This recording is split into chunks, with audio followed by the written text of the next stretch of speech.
প্রতিদিনের মতো রান্নার জন্য আমি চাল ধুতে বেরিয়ে পড়লাম আজ। দেখতেই পারছো আমি চাল ধোয়ার জন্য কলে আসলাম। এই কলে এসে এখন আমি চালটাকে সুন্দর করে নেড়েচেড়ে ধুয়ে নিচ্ছি। তারপরে চাল ধুয়ে এসে আমি চুলায় বসিয়ে দিলাম। তারপরে থালা বাসনগুলো ধুবো এবং আরেক বাড়ি যাব আমি খাবার জল আনতে। আর এই হলো আমাদের বাড়ির রাস্তার পথ। আর এই একটা বড় ব্রিজ, আর এই সামনেই দেখতে পাচ্ছি একটা মঠ মন্দির। আর আমি জল নিয়ে চলে যাচ্ছি বাড়ি। আর এই দেখো আমি সবজিগুলো কাটছি এবং সবজি কাটা শেষ এবং মাছ ভাজি শুরু করে দিয়েছি। মাছ ভাজি করাও আমার শেষ হয়ে গেছে। তারপরে সবজিটাকে আমি চুলায় বসিয়ে দিলাম। সবজিটা উতরিয়েও গেছে এবং সবজিটা তেল দেওয়ার জন্য আমি নামিয়ে নিলাম। সব মশলাগুলো দেওয়ার জন্য নামিয়ে নিচ্ছি আমি।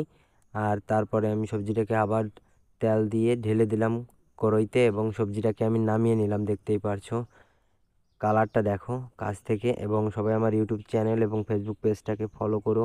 আর ইউটিউব চ্যানেল